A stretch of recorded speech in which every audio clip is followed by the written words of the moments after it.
Greetings, fellow armchair Imagineers. Tiki here. And Blue Dragon 5. And Mickeyfan. And ladies and gentlemen, as we find ourselves on the cusp of Disney's big venture into the world of streaming, even courting a war in the process, we thought it'd be nice to stay up to date on the ever-growing catalog and rule what's a must and bust on Disney Plus. What was that accent? Attempt to do Manuel Miranda's accent. All right, so let me do that again. I was just curious how that would come out. All right, ladies and gentlemen, as we find ourselves on the cusp of Disney's big venture into the world of streaming and even courting a war in the process, we thought it'd be nice to stay up to date on the ever-growing catalog and rule what's a must or a bust on Disney Plus. And tonight, folks, we're talking about a little independent project that you might have heard of. You know, it's called Hamilton. It's just this weird, like, they play the Founding Fathers or something. What? Why are we talking about this? It All right, surprisingly. In all seriousness, folks, yes, indeed, we are talking about the global, worldwide phenomenon that I had the pleasure to see at the Pantages. Humble flex. But honestly, guys, I got to tell you, this home recording of it, this pro shot, it's easily the best way to see this show. I mean, there's pro shots. Yeah, there's not a seat in any Broadway house that's going to be as good as this. So, yeah, folks. First of all, I want to say that this podcast is in celebration of Joshua Thomas's birthday because, of course, Joshua Thomas, a huge Hamilton fan. Shame he can't be here tonight, but I hope he at least listens to this on his own time and gives us his thoughts. Now we're gonna go kind of round table, give some theses, and then we'll just kind of break down the show by the act. So I guess I'll go first. I mean, I was pretty quick to the party. Like the show had maybe been out for about a year when I jumped on board the hype and listened to the soundtrack. I will say that I think the soundtrack to this show, there's a reason it's so popular. It's one of the best. Like, I feel like the soundtrack can work as a concept album as good as a cast recording. I mean, it truly is as much of a concept album as something like the original Jesus Christ Superstar or the original Hades Town. I mean, it's like you listen to that thing and you get the entire story front to back. There's nothing besides Lauren's death that's cut out. And I guess with Lauren's death, they wanted to have something there. So of course, seeing it at the Pantages was more of an out of body experience than anything else. It was more just like, oh my God, I'm actually like, this is happening. But you know, having said that, I was a good 15 or so rows back. I wasn't like at the front of the house or anything, so I didn't have a tremendous view of the action. You know, don't get me wrong. I'm very grateful to have that experience, but I truly think that this is the way to see this show. And I mean, this show's super popular for a reason, man. It's got all the motifs. It's got all the motifs. That's pretty much exactly why I love this show. It's that it's just such an insanely clever take on historical fiction with just ridiculously cool characterizations of the Founding Fathers. And that's why I call it a historical fiction, is because, you know, the Founding Fathers, they didn't, like, Thomas Jefferson didn't act like that. You know, we know that Thomas Jefferson didn't wear a pimp coat and run around like that, but goddamn it, it's fun. Actually. All right, we're getting into fashion history, but... All right, fair enough. But I'm just saying, he probably wasn't as over the top, personality-wise. And just so, yeah, I think this is one of the great pieces of art of the 21st century so far. I mean, I really do. It's all the all the melodies come together, all the characters come together. I just think the casting is impeccable. The choreography is just something to behold. I love the staging. I love how minimalist the stage is while still bringing about a bunch of different ideas and a bunch of different moods. I mean, it's phenomenal. It's just absolutely phenomenal. I have nothing else to say about it. Mickeyfan. Shit, I gotta follow that up. I have not had the pleasure of seeing this live. I've wanted to. I want to even more now. More Broadway Pro shots, please. Hades Town. Hades Town! Okay, side note, I've been following Hades Town since it was a pipe dream of a concept album. I would kill for a pro shot. Yeah. Moving on. Brilliant music, brilliant writing, brilliant storytelling. It does something that I love in historical dramas, and that it takes these legendary figures and it brings them down to our level. Mm-hmm. No, it doesn't. No, it somewhat mythologizes them, but it shows them as human. They're not, gods. All right, Dragon, I am in so much suspense right now. What did I think of Hamilton? Well, that's like one of the big questions, man. I have been trying to get Dragon to listen to the soundtrack for this thing for so long. Maybe he was just holding out for a pro shot. Or maybe he just had no interest in it whatsoever. Well, let's see. What did I think of Hamilton? The musical historical piece everyone and their mothers raved about, that Lin-Manuel Miranda's made a meal out of for 5 years, that even Harley Quinn and Joker from Harley Quinn and Joker versus the Real World have sung its praises for, literally. And literally sung an Aaron Burr song. That Tiki's referenced and hyped up to no end. That Hamilton, sir? Yes, that Hamilton. I'll tell you what I thought of Hamilton. Okay. I thought it was okay.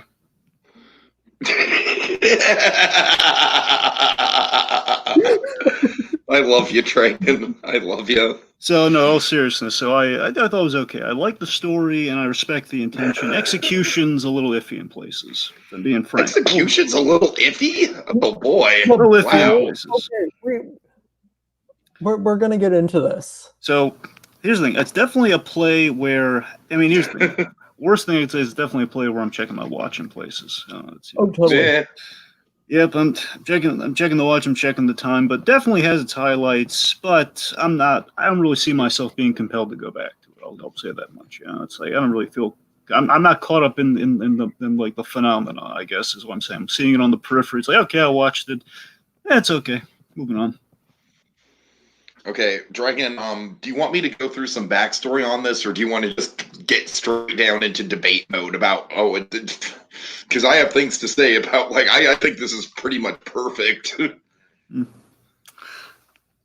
there's no real use in background, so you might as well just get into it.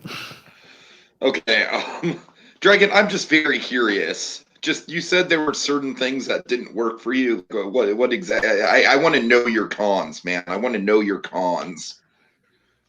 You don't want to just start. You don't want to start at the beginning. You want to jump right into the cons. Yes. I genuinely want this to be like a spirited debate in the much in the style of a cabinet battle, Dragon. All right, so let me put it this way. I really liked honestly, I think the first 10 minutes is really good of this thing. I think the first 10 minutes is is very solidly consistent throughout. Like, okay, here we go. And then there's a certain point where there's a turn and things start to begin to waver for me. Is it the Schuyler Sisters? Because Mickeyfan loves that song. Well, that's kind of the point where it diverges. Yeah. So the Schuyler Sisters, nothing against their characters later. Well, yeah, it's Schuyler Sisters. So here's the thing. Oh, boy.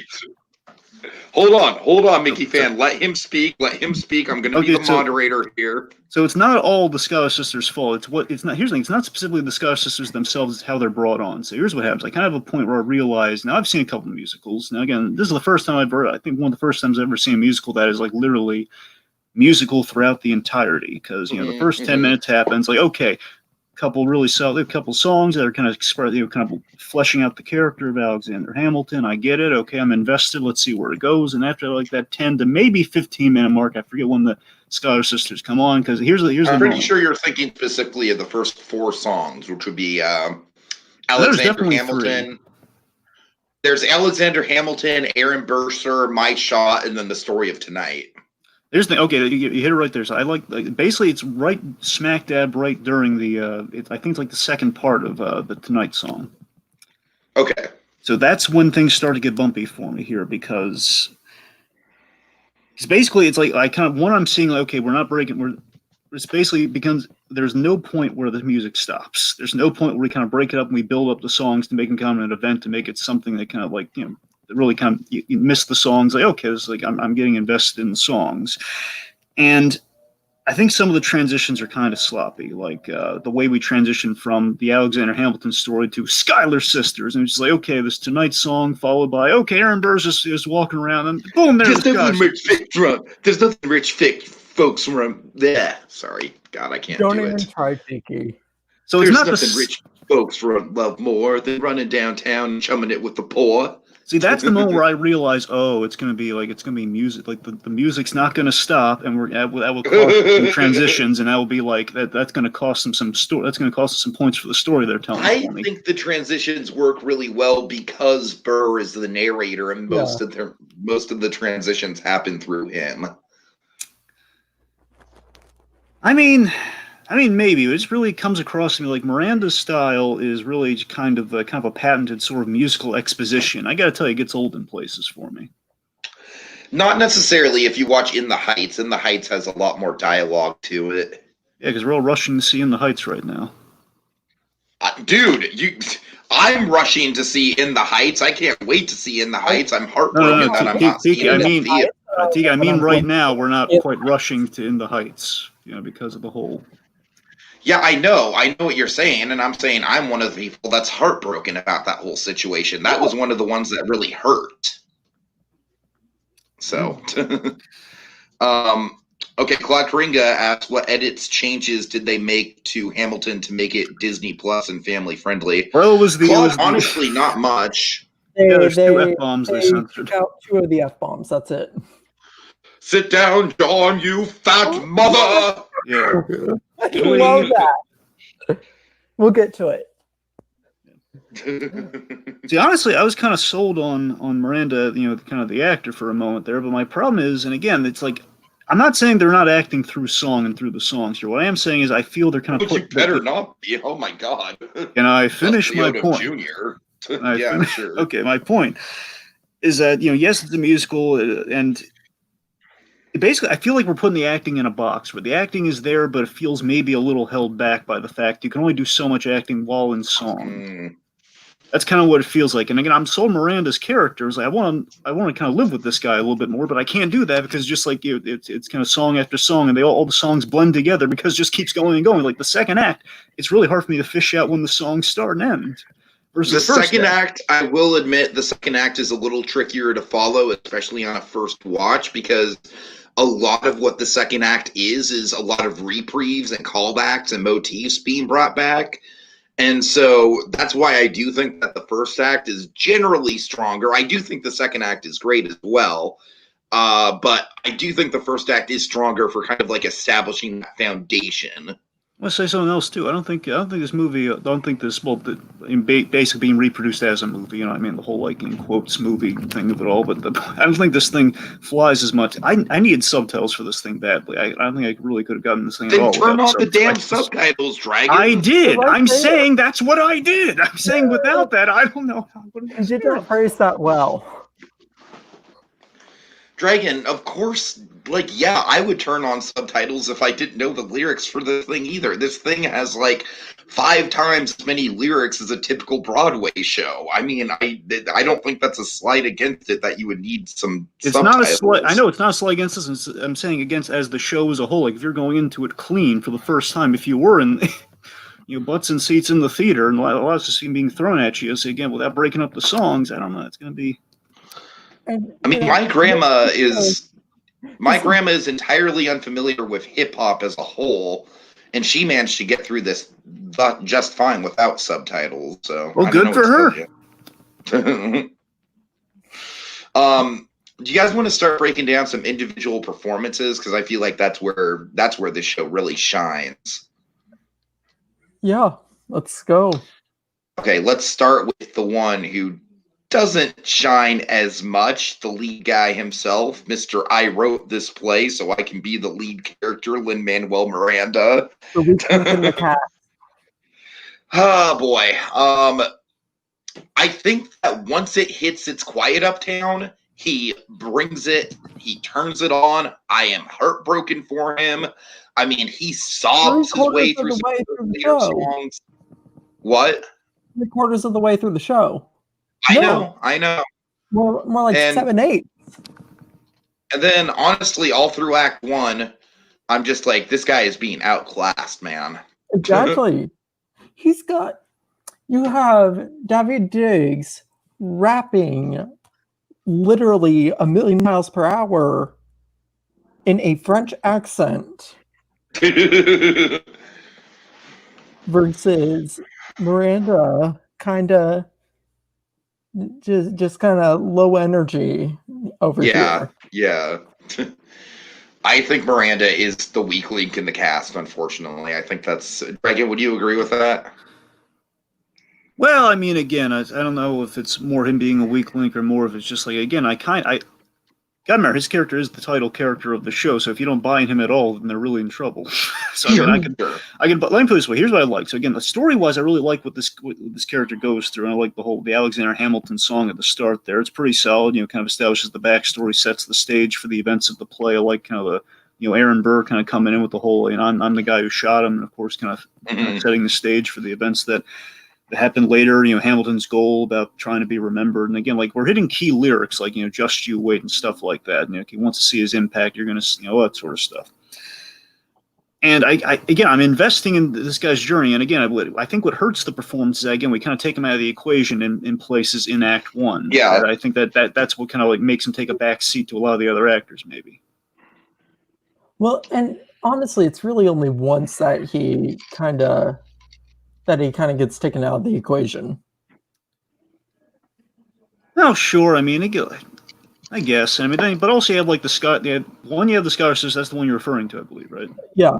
And then you have we have like the engagement song, like basically the montage where they're getting the Satisfied. Do you dare talk bad about Satisfied? I'm not talking bad about it. I'm just saying he's kind of taking a back seat to it. It's not bad. No, Satisfied might be the best song in the whole show. Wait, I think I'm talking. I think I have the wrong song. I think I'm talking about Helpless, the one where like they have the montage where he meets the father and they get married and everything. Is that the one? Oh yeah, Helpless. Yeah, You're talking about the song where Eliza is singing about like her and Alexander Hamilton's love story. I didn't say it was bad. I'm just all right. saying To be fair, Helpless is not greater than Satisfied. No. But not much is. They're both great, but Satisfied is masterclass. Yes. And I think Satisfied is actually faster than Guns and Ships. I honestly do too. My favorite lyric in the whole show is from Satisfied, and it's and I'm the oldest and the wittiest, and the gossip in New York City is insidious. I love that rhyming structure. That rhyming structure just gets me every time. Miranda's wordplay and his lyrics are just like, the man is an absolute genius when it comes to writing. I love how this play. Sorry, Dragon, really quick. This play kind of tiptoes the line of the fourth wall, where the characters are all sort of like vaguely aware that they're going to be in the history books, and that, and then even that last moment where Eliza gasps at the audience, like that's going to be like a great kind of what the hell does that mean? Well, we'll talk about it because we will. I have so many thoughts. We're just gonna have to wait for it. All right. Here's what I really like about. Speaking of which, go ahead, Dragon. Sorry. What I really like about the character building of Hamilton, again, he basically, we're kind of building him up as kind of this Orson Welles type, as in like he's a guy kind of starts off almost like a Citizen Kane, where like he's the wonderkin, you know, he's the guy making a name for himself. He's got a reputation. He kind of strikes up that relationship with Aaron Burr. Again, like, you know, the resilience and the intelligence of it all. Like the guy's been young through heck. man. Yo, who the F is this? Sure. But yeah, like the whole New York New Man idea, I think that's, you know, like New York New Man was a really kind of great way of kind of economizing this character. He's trying to make a name for himself in a new place. Mm-hmm. Yeah. And of course, Lin-Manuel Miranda, you know, he, like, getting kind of into the backstory of this, he very much idolized Hamilton because Hamilton was also from the Dominican Republic. Much like Lin-Manuel Miranda was, and the Dominican Republic also played a big role in his first show. Miranda is Puerto Rican, not Dominican. Oh, I'm terribly sorry. This is why I do the research. Thank you. I just assumed he was Dominican because of how much that meant to Yusami. You saw Yusnavi. I'm sorry. Was Puerto Rican. Yeah, but he wanted to get to anyways, I'm sorry. We'll talk about it when we talk in the Heights. Yeah. Whenever that may be. All right. So let's get to another couple cast members. We need to talk about Daveed Diggs, Leslie Odom Jr., and Chris Jackson. Now remind me, who's Chris Jackson? Washington. I loved Washington. I thought he was great. Washington is amazing. Oh my God! Like I feel like he's Chris Jackson is yeah, he's maybe one of the best performers in the cast album, but seeing him live, seeing him in person, it's another level. It's absolutely another level, and I think it kind of cemented One Last Time as maybe my favorite song in the whole show. Oh, yeah. God. Honestly, it is so hard for me to choose my favorite song in this show. It is. I know. I right now I'm kind of trying to stick with One Last Time just because I really dig how relevant that is for the country right now. Yeah. But there's so many awesome songs. Well, yes, you want to continue with Washington or do to Aaron Burr? Like, what do you? Anything else about Washington? I mean, I don't have that much to say beyond just. Well, I mean, I really like the relationship. Like, he's kind of like this mentor and father figure. Yeah. Alexander Hamilton, kind of the ode to camp thing in the war. That's really nice. Just that repeated, "Don't call me son." It's so, it's so good. He always had a soft spot for me. Looked out for him. That's what I'm saying. That's what I'm talking about. He's a little out of class when you have like just the guy walks in like that, and he has like somebody. That's a guy you believe. Okay, that's George Washington right there. That guy sold me. But yes. I also do really love how he comes in like a goddamn rock star. Yes. I mean, you know, let's transition into Leslie Odom Jr. because Leslie Odom Jr. is one hell of a hype man, dude. Yeah, like. I mean, his character is just, I think Burr is hands down my favorite character in this whole thing, just because of how complex he is. He's a great example of a villain that has just so many, like... He's barely an anti-villain. I feel like he's the antagonist. He's got to be the antagonist by nature. Remember, he does kill him, so he has to be kind of... That's what I'm saying. That's what I'm saying. Like, he announces at the start of the show that he kills the main character. I mean... 100% the antagonist, but, you know, there's a difference between antagonist and villain. He's a complex character for sure, which is interesting about him. You know, it's... Again, like, every single character in this show is so freaking human. What I kind of noticed about, again, I love the parallel between these two characters. I love how they're kind of each other, but at different points in their lives, where Aaron Burr... Wait, what? Two sides of the same coin. Well, sure. Two sides of the same coin, yes. And I like how Aaron Burr is kind of like the younger version of Alexander Hamilton in a sense, because he's kind of like what we kind of painted a picture of with the Alexander Hamilton song at the start of the thing, where he's the patient type now, where Alexander Hamilton in his build-up was a patient guy who now is impatient to take his shot, as it were.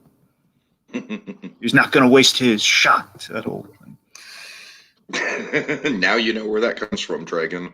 Yeah, it's definitely, it doesn't save all the constant referencing of it all over the years, though. But yeah.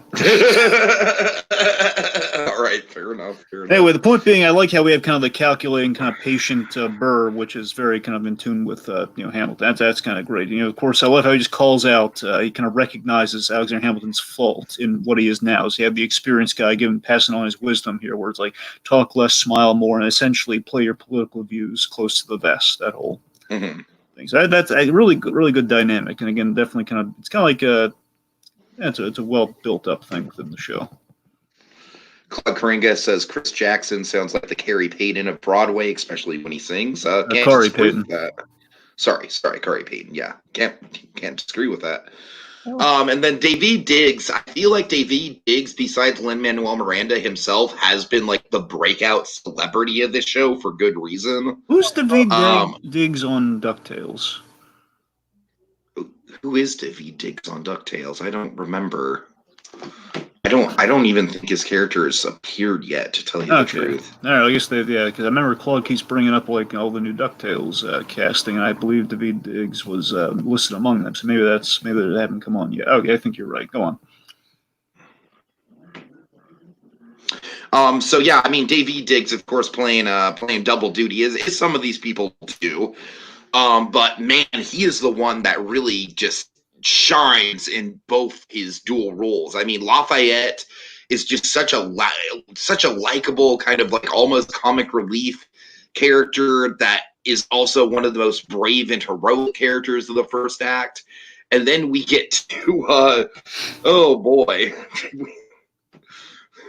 Thomas Jefferson is a piece of work. He is. I was struggling to find the words. I love how he reacts to the letter later. He's kind of voicing the audience like, "Whoa, we got to censor the F-bomb within the letter." But I mean, that's not the major. It's probably from the show itself. But you know what I mean? It's like kind of like, "Oh, we got to cut him off." So Daveed Diggs, he does such a great job. I feel like both his roles have an equal level of energy to them, but he does such a great job distinguishing two personalities. It's really flawless acting. Right. Mickeyfan, I'm going to give the floor to you because you seem to adore the Schuyler sisters more than love us. The Schuyler sisters. The Schuyler sisters. I have problems with one of them. We're the closest thing in this show to actual slavery. Just saying.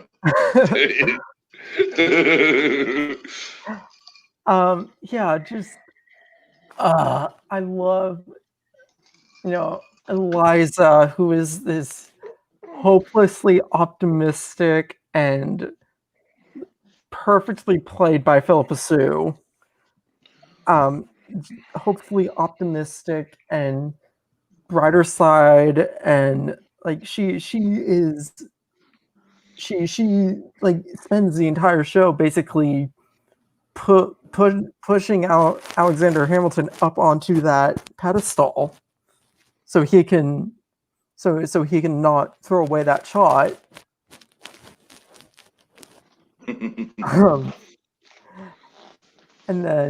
And then you have Angelica, who, like, you could write essays on Angelica, honestly. I didn't care for her. You can. What? Okay, more accurately, I didn't care about her subplot and like the whole. I think the Angelica subplot, like, where essentially it looks like I could have misread this completely. So if I'm wrong, guys, tell me. But she had a love affair with. Well, she didn't have an affair, but she liked Alexander Hamilton, right? So she wanted to speak up at the wedding, and she did. Am I right on that? I'm getting up. I'm walking away. I'm getting up. I'm walking away. Oh, good. Walk out the door while you're at it. That's the tragedy of it, though. Like, she wanted to be with Alexander. She wanted to be with Alexander, and she couldn't because basically, one, she put her sister before herself. Two, she had her other family to look out for. You don't like Angelica, Jesus Christ! Well, I didn't care about the look. She as a character, she wasn't that bad. I just didn't care about the subplot about the whole thing. She liked them. I don't know. It felt like later on we have like a different affair. It feels. It's an intellectual affair. It's an affair of the minds. It's like it's an unspoken thing. It's much more subtle than just like, hey, we like each other and we're gonna bone each other if we could.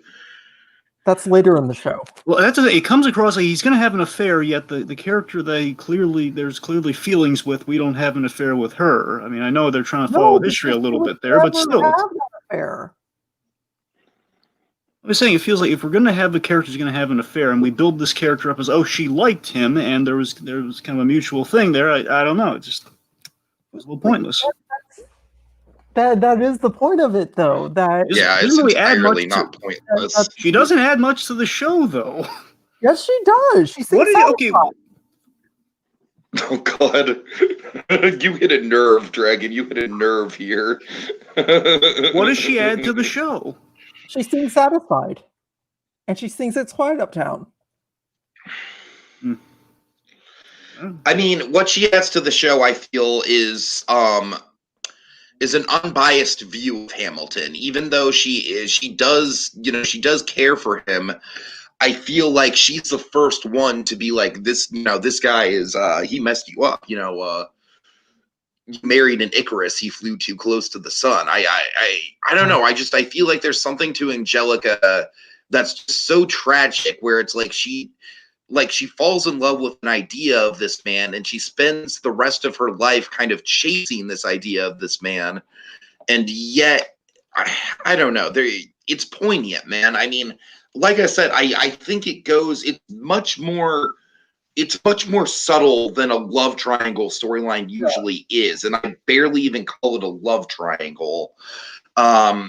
I like one of the moments that I absolutely love with Angelica that's ripped straight out of history is comma after dearest.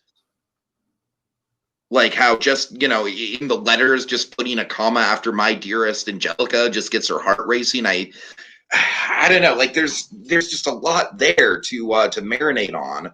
And to me, it kind of shows me that he's not a perfect guy, but I don't know. I'm not making any sense to you, Dragon, am I? We should probably, Mickeyfan, continue with your Skylar Sisters thing. Let's get to the third Skylar Sister. I would throw we can all agree that Peggy sucks. I mean, come on. I would throw myself in front of a bus for Peggy Schuyler, sir. Oh, Jesus Christ. Oh, wow. Yeah, not so fun being on his bad side, is it? Really? You're that into Peggy? Really? I understand. I mean, I get that she's like a fun one-off joke for a couple of moments in the show, but that's really about it. I just kind of understand being that sibling, who's not as impressive as the other one. I hear you. The Helga Pataki to the Olga Pataki. Exactly. Peggy. Peggy. All right, fair enough. You're probably the most hardcore Peggy fan I've ever seen, but power to you. All right. I'm the most hardcore Skylar fan. Like, let's just point blank. Yeah. Any other Act 1 stuff we can get to before we move on to Act 2? One more thing I want to talk about. I love King George. I thought it was great. Oh yeah! Oh my God! We have to talk about King George. Yes. Oh my God. The King George is my mouth during You'll Be Back. Yes. I actually grabbed some screen caps of that for prosperity's sake. Here's the thing. I feel like King George's songs in the Cast album are probably some of the less eventful ones because they're just such a different style. But man, in the show, he just comes out at perfect times. I didn't realize how much he just kind of like stuck around during certain parts and just kind of lorded over things. Too. Yeah. Great. We'll talk. Like I didn't even catch that when I saw it live. How much he just kind of stuck around. Well, and like the ensemble in general, like they're so important to the staging. I mean, this is Christoph singing this song, Dragon. Yeah. It's kind of surreal. As I'm saying, Jonathan Groff, he was just kind of like he was such a fun highlight for the show. I mean, he's flamboyant. He's kind of this fun Prince John-esque kind of take on a bad guy, on the kind of the king character, as it were. It's later I just love how it's just he's basically kind of this fun Greek chorus later. Once the status quo shift occurs, the change in president and everything. It's quite fun. I also love how he does the turn off the cell phones announcement at the beginning. That was a good choice. Well, of course, especially at the start, he'd be the guy to tell you not to do because he's in charge. Of course, yeah. This is your king. All right. Anything else in Act 1? What do you guys think of? What are some of your favorite Act 1 songs? As if we haven't gone over songs already. Schuyler Sisters, absolutely. I think that it's 100% just kind of captures that feeling of I am living in history. I know that the stuff going down around me is going to be written down, and kids in the future are going to be learning about this in their history classes. Yeah, sounds kind of relatable to what we're going through right now. Exactly. And then Helpless, just because I love Eliza so much. I love that hopeless optimism, and it's a nice song. It's a nice little, like, the marriage is quite nice. I don't know, it was a nice little sequence. And of course, Satisfied. Yeah. Satisfied, I think, had probably the best acting in maybe the whole show. I love that beat. That facial reaction that Angelica gives when she says, "I'll leave you to it," and then walks away, and we see that facial reaction. It's heartbreaking. Oh my God. But I think my favorite 2 songs are Yorktown, because it's Yorktown. I mean, come on, immigrants, we get the job done. But then also I love Right Hand Man, and I didn't realize how cool the lighting was in that sequence. I love the flashes of light for the cannons and just how big they make that stage. How they basically turn that stage into a battlefield just from shadow. It's really, really cool. Yeah. And Stay Alive, which one of the coolest things I didn't know about before I saw this was the bullet. If you know what I'm talking about, that there's that one single ensemble member who every time there's a bullet on stage, a bullet being shot, it's her, Alexander's mom and cousin. She's the first person to die on stage. I think that just in terms of staging, that's such a brilliant choice. All right. So moving on to Act 2. I like the King's song, so the da da da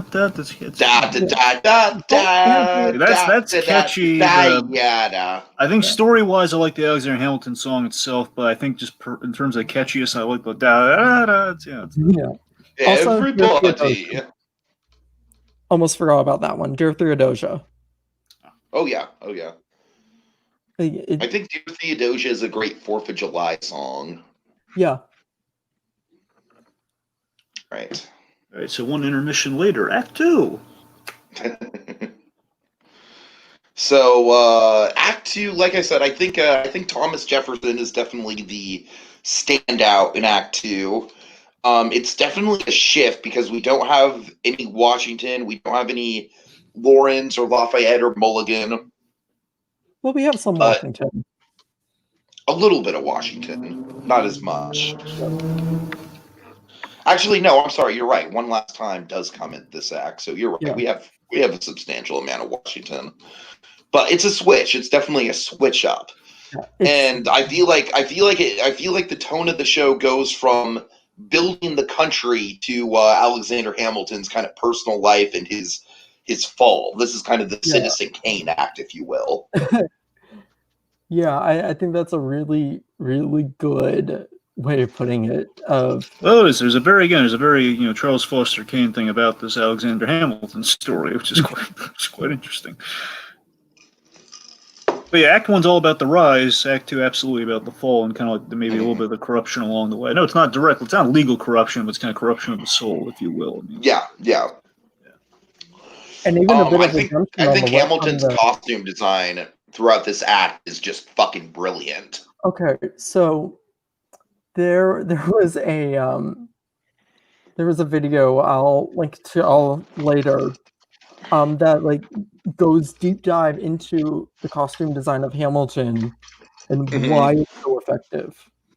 It's honestly some of the best costume work I've ever seen on stage. So much of it is their costumes, one, evolve with the times, and two, the silhouettes of their costumes. Their costumes are not made 100% as if they were made in the 18th century, but their silhouettes and their general designs are all 100% accurate to what people would wear back then.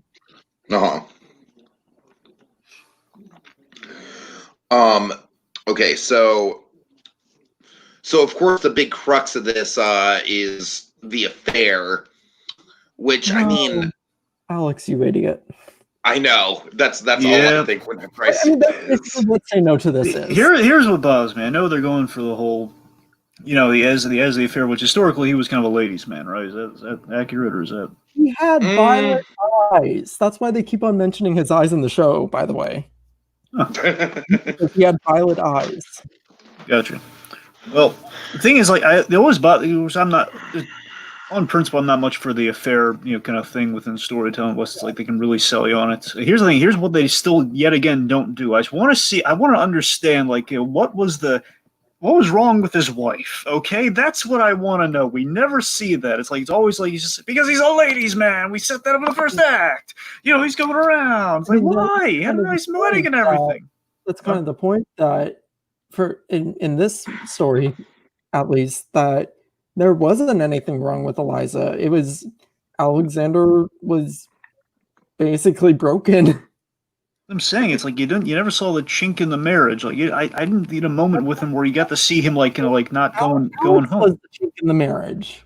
Yeah, I feel like the chink in the marriage was when he refused to go to the lake with them. Exactly. He was too, he was quote unquote too busy.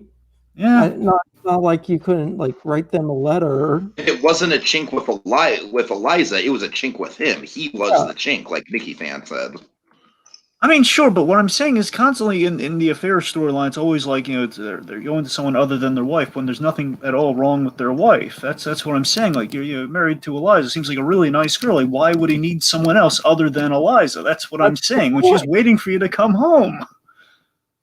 That's literally the point. I know it's the point. I'm just saying it bothers me. I'm just saying the thing with the affair storyline. It just bugs me.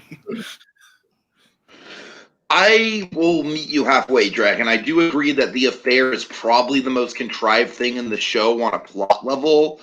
But that being said, I love the fallout of it. I do think that it's like for the plot itself, and also just Mickeyfan. I'm going to use the meme again for the sheer fucking hubris of Alexander Hamilton coming out, to save his professional life by throwing his marriage under the bus. Like, that's not nothing. That's like real dramatic stakes. I love that. Again, he kind of proves the pen is mightier than the sword. That's his whole thing. The man, if he can write something down, he's unstoppable. But again, also a pretty smart guy. Again, not romantically apparently, but he's a smart guy. Where essentially Alexander Hamilton outsmarted everyone who's kind of going after him, trying to do like the blackmail scheme and everything, or just trying to take him down. But again, it all boiled down to an ethical play, which he couldn't account for. Was the ethical play of like, well, they're just going to do it anyway, and it's like, it's like, fine, you win, but they're going to implode your life. Mm-hmm. Yeah, exactly. And then that leads to Philip. I like the sins of the father story angle. I really do like that. Absolutely. Yeah. And I forget the actor who plays Philip in Lawrence. Mickeyfan, do you remember the name? Thank you. He does a fucking fantastic job too. I love how Philip dies at the same age that we meet Alexander. Yeah. It's kind of hard to tell, though. I mean, basically, Lin-Manuel doesn't look any older than he was. Just said maybe has longer hair. That's about it. So, Okay, but to be fair, it's I not see your about point. the I see look. your point. It's I'm just about saying the it's not acting. really. It's about the performance. No, you're Yeah. right. I'm just saying if you really look at him, though, it's like Lin-Manuel looks exactly the same. But you're right, though. Yeah, not exactly the same. I mean, think he has that as longer the show goes hair. on- That's about it. Maybe a different. No, color. he's got rings around the eyes. He's got there's things that they do with him visually to make him look older. I throughout the show. guess Mickey maybe Fan, I help missed. me out here. You're probably right. I probably missed it. I'm not arguing. All right, it's fine. It's okay. All right. And yeah, just I really love Philip too. Honestly, I love they inherited his father's flaws. Being go on. Sorry. he's so lovable, and he's played so lovable. Mm-hmm. Like he's just kind of a guy you want to go and grab a beer with. And his death scene is devastating, man. Yeah. Especially Eliza's scream. I mean, oh my god. I love that we built Alexander Hamilton, lawyer with kind of the cutthroat, kind of that cutthroat kind of lawyer temperament, as it were. He's very much kind of like just giving him strategic advice for his son. Like, okay, here's what you're going to do. You're basically going to initiate the emotional call from the other guy by firing in the air. He's going to say, neither of you want to die. So it's going to, but again, it was like maybe the advice he gave him was a little too cocky and a little too detached from just being at home, being the father. He should have been. Being kind of like, oh god, I got to try to stop this thing instead of like, exactly. It's like I'm busy with historical things, son. Just go on, it'll work out. And then of course he assumes things are working, and he finds out, oh god, my son was shot. What happened? So again, I love that you kind of. It's also like Alexander Hamilton's doomed fate to suffer what his son did. Basically, his son being his legacy. Legacy would be his doom. That's what I'm talking about. The story of this whole thing, I really am getting behind. It's just. I don't know. That's the thing. I think the story works within the whole. Dragon, I know you're not a hip hop guy, so like going into this, I knew that the music wasn't exactly. That's what I'm saying. I'm not like even like for example, look at the rap battle debate. Here's the thing. I personally don't care for it, but I do respect what it's doing. They're trying to jazz up something that could be really potentially boring. And again, I kind of feel the same way about the cabinet battles. To tell you the truth, I respect them more than I actively like them. Yeah. I mean, I guess it's nicely written. I just can't get into it personally. But again, it's like it works. I mean, it's a good idea. It's just not for me. But just to rewind a bit, because we do need to talk about rewind. Oh, would you stop? Hurricane. Yes, Hurricane. I feel like Hurricane is like the most boring song on the soundtrack with the best staging. Would you agree? And it is such a beautiful song, honestly. I mean, it's a beautiful song, but it doesn't have the high energy of something like My Shot or Yorktown or My Shot's really a good character introduction. I kind of forgot to mention that, but seriously, My Shot was a great way to introduce the kind of the cast. My Shot, and I think Aaron Burser is underrated. Honestly, I think Aaron Burser does a lot with a limited amount of time. I don't think it's underrated. I think people really hyped that one up. Again, Harley Quinn and the Joker being a prominent example. That's true. That's what I'm saying. I don't think it's underrated. There's a couple moments there, like he looked at me like I was stupid. I'm not stupid. And then also, God, I wish there was a war so we could prove that we're worth more than anyone bargained for.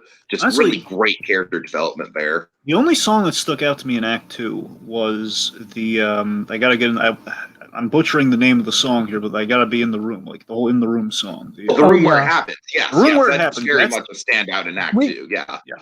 And Burn. Burn is good. Yeah. Oh, you mean when she's burning the letters? Yes. Yeah. Forfeit all rights to my heart. You forfeit your place in our bed. You'll sleep in your office instead. That is just. It is probably like. Philippa Sue is just on, pun intended, on fire in that scene. Yes, and she plays. She really gets across why you don't make a person that kind and that nice angry. Absolutely. Yeah, the room where it happens, I think, is like a great I'm sorry, Mickeyfan. I'm gonna call it what it is. It's a villain song. It's an I Want song. No, it's a fucking villain song. It My is an shot I is Want an I song. Want song. You're both My kind of right. shot is an I Want song. The A rumor villain song has it can is an be an I Want song, and it is perfect that Oh it my is an I God. Want song because it comes so great. Because it comes so late in the show, and that is perfect for No. Burr. Here's the thing: you're both kind of right here because I mean, yeah, My Shot absolutely is an I Want song, but by the same token, I mean, while it's basically the agenda's changed, and basically we refocused on Aaron Burr, and that is absolutely what he wants. He wants to be in the room, but also in a villain sense, by any means necessary. So again, basically, it's kind of. I mean, a lot of villain songs are I Want songs. That doesn't mean they're not villain songs. What I'm saying is it's like a companion piece to My Shot because it's taking the original goal, but now it's like reinforcing it. So it is kind of the mixture of the two. That's kind of what it is. But yeah, like I said, I think Act 2, like, the best part about it is also the worst part about it, in that, like, all the themes and motifs just kind of come, like, fast and furious at you, and it's just tying things together left and right. And because of that, it doesn't have a ton of memorable songs on its own, but it does just, in terms of writing, just tie up so much so well. And one of my favorite things about the music in this show is that every time a character's name is said, it's the same leitmotif. You have the, for the scholars, you have the Angelica, Eliza. Mm-hmm. And for Alexander, it's Alexander Hamilton. And then Aaron Burr, sir. Yeah. And the fact that those keep coming back. The motifs in this show are just effing ridiculous, man. They really, these are literally like the best motifs that have ever been written for music, I think. Honestly. I mean, come on, that's a little like bullshit. Yeah. No, I honestly don't think so. I think this is a masterclass in motifs, Dragon. I really do. It's a masterclass. I just don't think like it's the greatest motifs of all time. I mean, they're good. I'm just saying you're really putting better motifs than this. What are better motifs than this? I ask you. Fair enough. You can't think of any. Well, that's the thing, because we haven't seen them all. That's what I'm saying. We can't know this. You're making a very declarative statement. Look, I'm just saying. You're right. And maybe not the best in the universe, but they're good.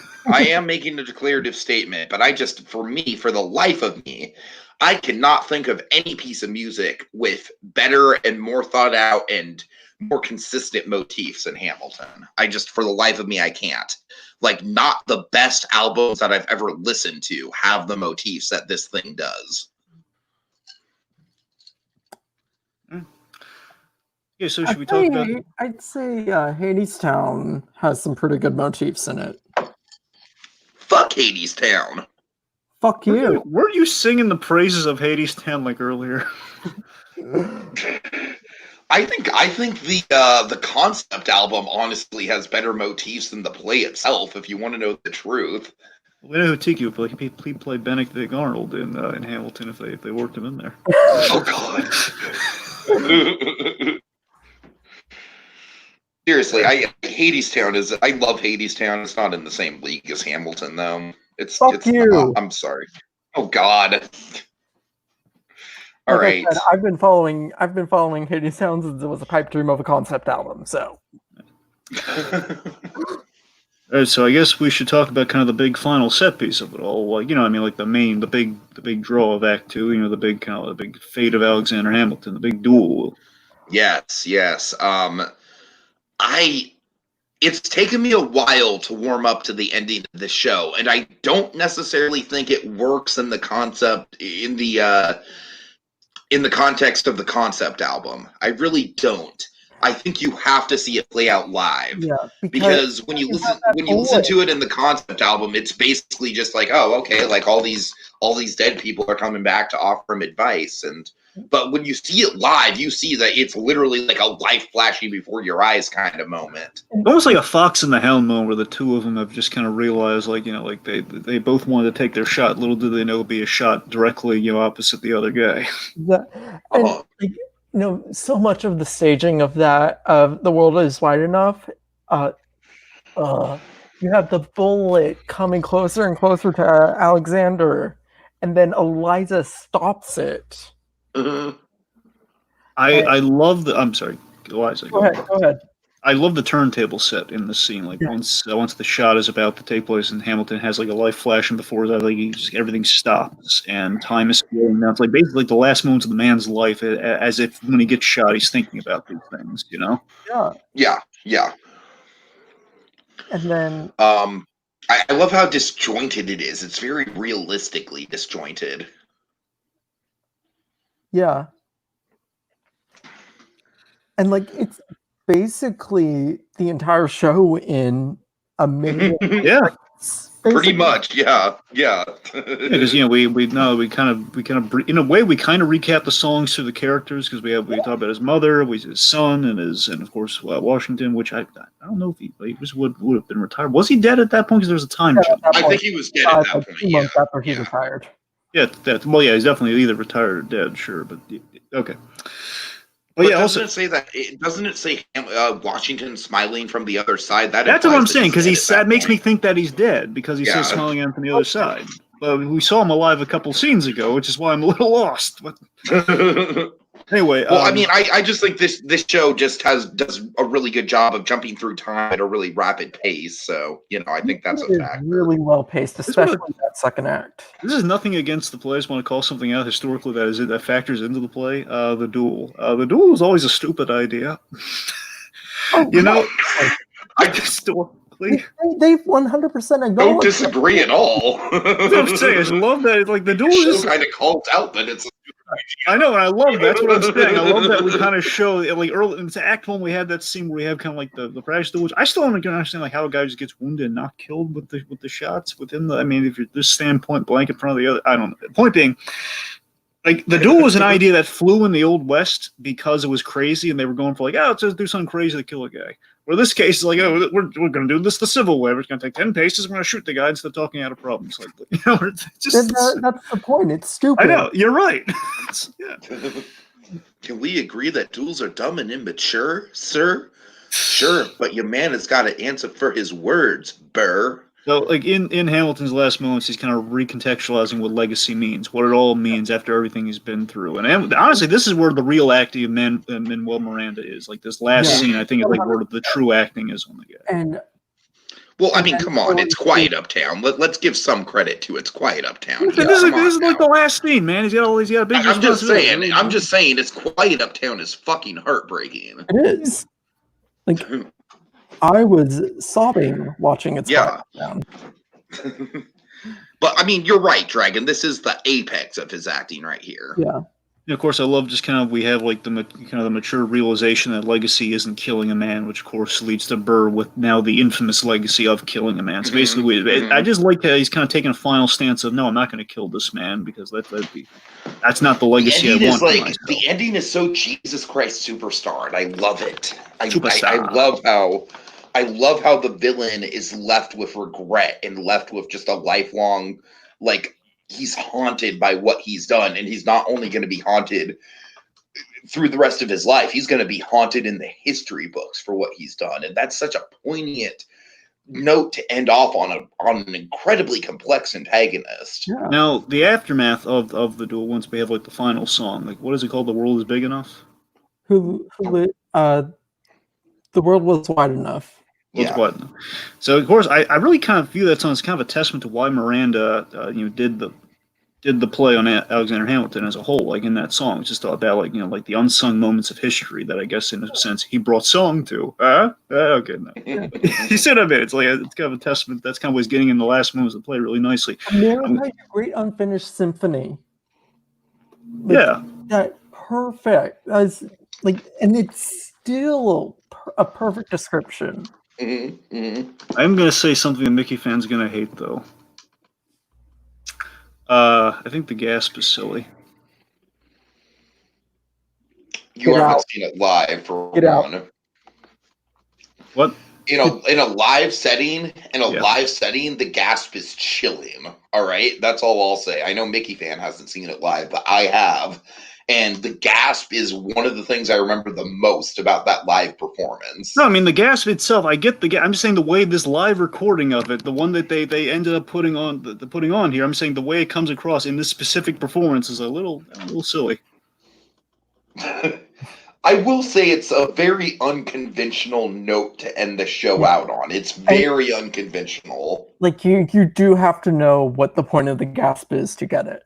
Well, I'm sure the gasp is important and everything. That's what I'm saying. I'm saying the gasp itself is not a bad call. I'm just saying I think that if there was ever because I still don't entirely get it. What do you think the point of the gasp? Your face is kind of silly when you it's kind of like that's where it ends. It's like really that's where we're ending it, like the.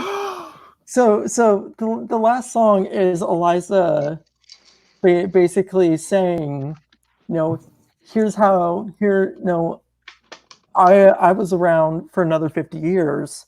Here's how I kept everyone's legacy going. That's great. And then she sees the audience, and she gasps because oh my God, it actually worked. These people are all here to hear their story. It's the ultimate fourth wall break. And Dragon, I'm kind of in the middle. I mean, look, as you're describing, look, even with the description, again, that sounds great. I'm just saying, if they could have ever done... All right? It's bold as fuck to end the show like that, to end the show with a direct acknowledgement of the audience. However, this is a bold as fuck show, and I think the show kind of deserves it. Yeah. That being said, if I were writing it, I might not necessarily end on that note. I might have that note in the final song, but I might not end on that note, per se. Honestly, Who Lives, Who Dies, Who Tells Your Story is just one of my favorite songs in the show. Just because, it shows so much of how important Eliza was to history, despite that we don't really talk about her. And it ends the show.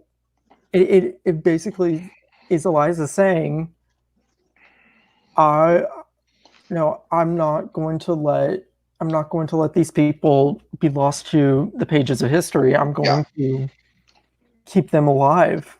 Yeah, basically redefining where legacy is about the memory living on and everything. Exactly. And she ends it on, and here's what I did. Yeah, I mean, I don't know. I like the gasp because it's so bold, but I do hear what Dragon's saying, though. I do think that it is a little bit if it devoid of the context, it is a bit hokey. I'm saying it's like if she could have made a more dramatic gasp, I don't know, maybe it would have played a little bit more. I'm saying she makes a goofy expression on her face while she's doing the gasp. That's right. Weird. It's not the best delivery in the world. That's what if they ever could have done it. If they could have done a take two of some variety, I know it's impossible, but I'm saying in the hypothetical, if they could have somehow gotten a take two, that's what I'm saying. The gasp itself, that's great. Well, that's technically, it's not. Technically, it's not impossible because technically they did film this over 2 days, so they had. Maybe she is. Maybe she. It's like if she just could have a more dramatic gasp or something. I don't know. It's like I don't know. Something's a little silly about it. The ending on a gasp is fine. I just wish they kind of used the better version of it. That's all. I hear you. All right, guys. Is there anything else we need to discuss, or can we just go right into our final thoughts? Final thoughts. Yeah. All right. Dragon, why don't you go first? So, again, I like the story. There are a few standout songs that are definitely kind of catchy. But, all right, let the man speak. It's nothing I'm really going to rave about. Beyond that, it's a great idea to jazz up history, the way that I think Miranda went about it, by driving the dramatically interesting points home with as the set piece and doing it really putting the elbow grease into it, as it were. I don't know. In places, I don't know, maybe in the grand scheme, maybe in places, for me, I It kind of drags, again, just in certain places. Certain things just don't, again, just certain things just aesthetically don't reach out to me. I mean, again, I think a lot of people like it. I get the hype. I just don't fully. I'm not in it for that. I don't know. I couldn't quite get into it myself. But it's good. I really like the story. So again, the execution it didn't drive it home for me. I don't know. Got good stuff though. So Inhuman Quake says he really liked the show. Disney has a lot of faith in Lin-Manuel Miranda. Now I see why. Indeed. And might I just say, just on the subject of Lin-Manuel Miranda, because it's not as if I praise Mary Poppins Returns enough, but Lin-Manuel Miranda is just such a fucking treasure in Mary Poppins Returns. He is great in that. Mickeyfan, final thoughts.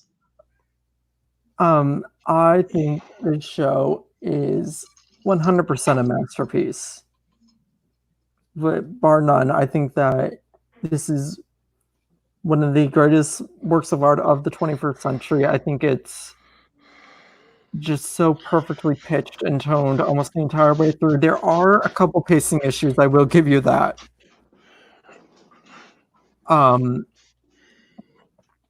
But I think it really is a near perfect show, and it's so innovative in almost everything it does.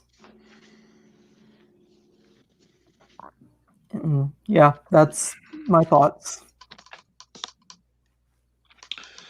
Yeah, I absolutely agree that I think it is one of the definitive pieces of art of the 21st century so far. Not just movies, not just like anything.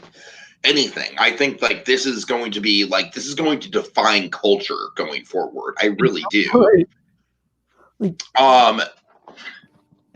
I mean, that being said, I still stick by the fact that I legitimately, like, if someone can point me to a piece of music with better motifs than this, like classical music, classic rock, anything, I gladly listen to it. But for my money, this has the strongest motifs that I've ever heard in any piece of music ever.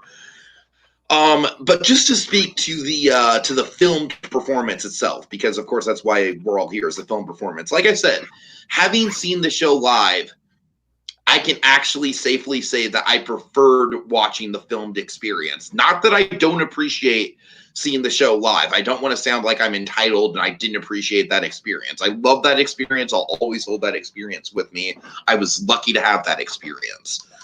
But seeing it like this, with the close-ups, with the camera angles, getting really up close and personal with the staging and the choreography, this is the way to see Hamilton. This is the definitive way to see Hamilton.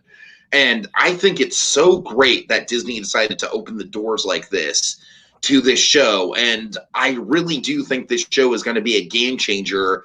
It's going to get people into history. It's going to get people into education. It's going to get people excited about America again, because frankly, that's something that we need. And so, yeah, I am just like all over this show. I've been all over this show for a number of years, as Dragon can tell you. And I am just so glad that we have a resource where it's just permanently available now. I just feel like that's just culturally speaking, it's an invaluable resource to have on Disney Plus right now. Oh, yeah, I'm 100% agreement with you there. And one thing I want to add on to that is, yeah, how many kids is this going to get into theater? Like, absolutely, abso-fucking-lutely.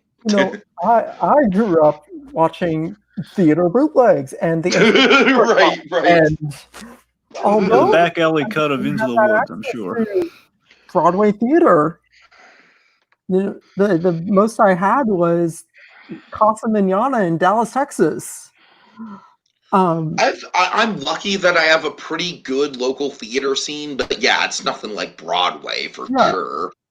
So, like, just how, and being able to have this totally definitive show freely available to almost anyone who wants to watch it, like, I keep on saying it. Give me more pro shots. Okay, with that in mind, let's go roundtable and see what other pro shots we want. Inhuman Quake has a suggestion that I 100% agree with. Let's do Disney Lion King Broadway. Yes, please. Please, I need to see how that's staged. I've been dying to see how that's staged forever. And then I will also say Hadestown, and I will also say I would love a filmed professional version of Avenue Q. I'm gonna say, Come From Away, Hadestown, of course. Like, I haven't raved about this enough.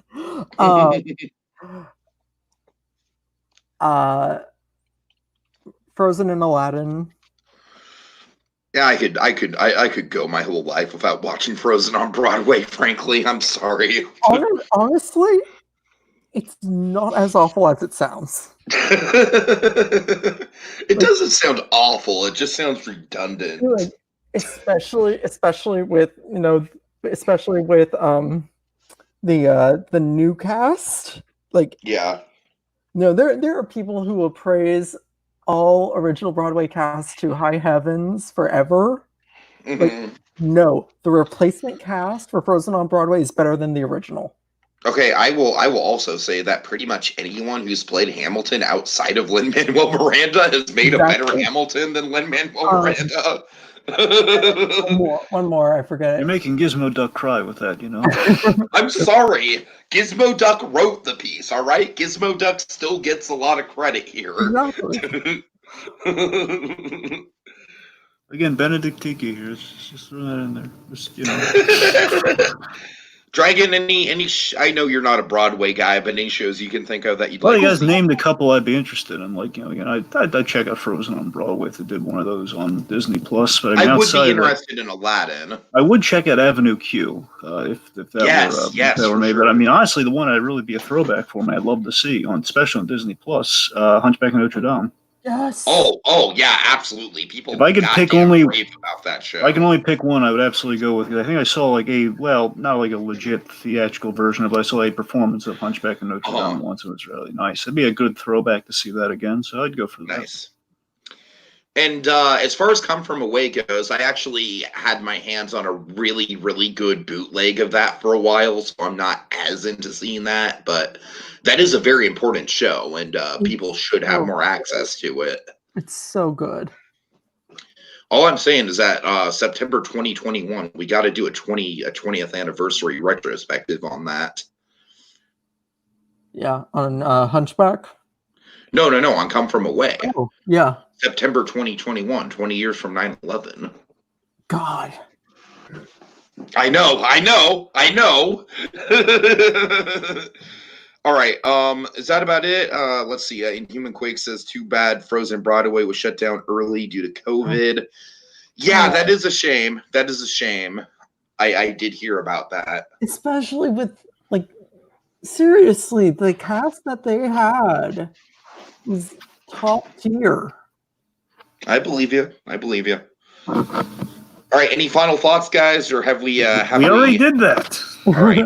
Okay. So, all right. Well, that'll do it for us this week. It was we holster our remotes till the next installment calls for the draw. Mano y mano. Just Plus&Us. Brah. I am Hercules Mulligan. Make your mother say, come again. Lock up your daughters and horses. Of course, it's hard to have intercourse over 4 sets of corsets.